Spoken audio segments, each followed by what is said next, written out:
I wonder when I got Mango. Whoa, his adopt day is coming up. I don't think I've told you all about Mango yet, have I? Why don't I do that? So May on the 24th, I got a little leopard gecko. He was very tiny and a bright yellow, which he still is, just not as vibrantly. I remember on the way home, I had him in a little container that I was given to put him in, and I got so scared I would drop him, but yeah, geckos are pretty great. They're sweet little guys who are pretty easy to take care of if you know what you're doing. I don't really know what I'm doing too well, but I'm trying my best. All I know is the basic check up on him often, give him warm lights, and turn his lights off at night, feed him live food, dust them with calcium lightly, and water, and 3 hides. I could totally geek out about how awesome this little guy is, but I feel like you guys would rather hear about his encounter with my cat or him getting out of the cage on accident, huh? So the first story takes place 4 months after I got him, I believe.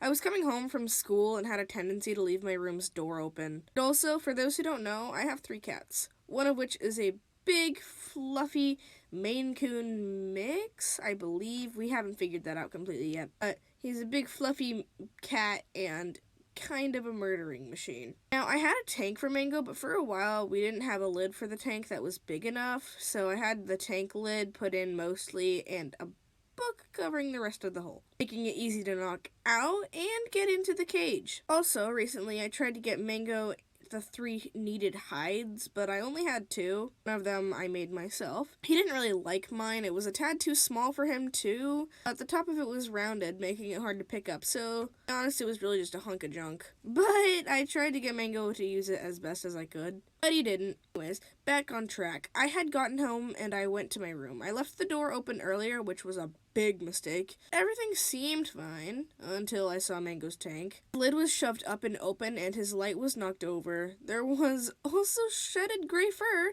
everywhere. I was really worried, but looked in his tank to find him. She wasn't in his big hide. There was no way I'd find him in the one I made for him, and there wasn't really anywhere to find him in his cage, except for behind his water bowl, which he wasn't behind. I got panicked real quick and went looking around the house for him, crying, but no sign. So I went to my sister, and she recommended that I check the little den just in case. I had already given up by this point, but I checked the hide, and there he was, curled up in a tight little circle, hiding under the dome. Mango must have been smart enough to hide under there, knowing that my cat couldn't turn it over. That, or he was just lucky. But besides that, he was fine. Mango didn't have a scratch on him, but it did teach me to keep that door shut. We did get rid of the little den, and it was replaced with a tree hide he could climb on, and we got a 3rd den as well for him, finally, and an actual lid. But I won't forget how he was able to hide in such a smart spot.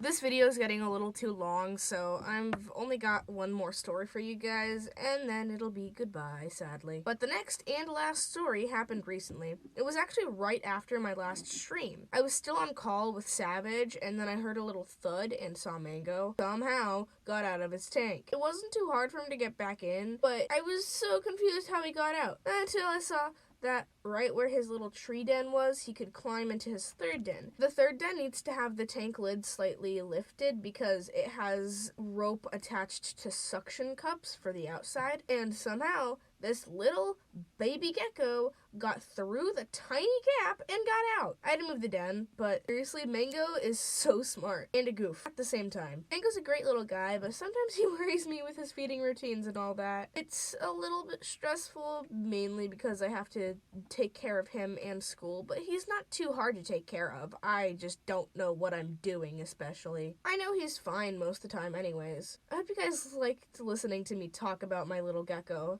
and I hope you fall in love with him just as much as I have. He's really a great little guy, and here's an extra photo for you guys to look at. Look at him. Oh, that's all for now. See you later, guys.